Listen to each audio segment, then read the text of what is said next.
আসসালামু আলাইকুম। আমি ঢেঁড়স গাছ লাগিয়েছিলাম কিছুদিন আগে।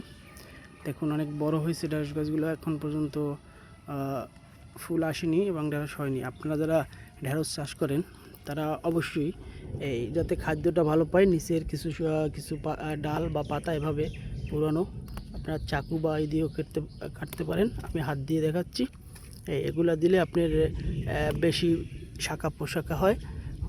শাখা পোশাখা হলে আপনার ফলন ভালো হবে ইনশাল্লাহ। ঠিক আছে, এগুলো আপনি এভাবে এভাবে ধরে এভাবেই করলে আমি আপনাদের আবার পরে দেখাবো যে আসলে কিভাবে কি ফলন হয়েছে।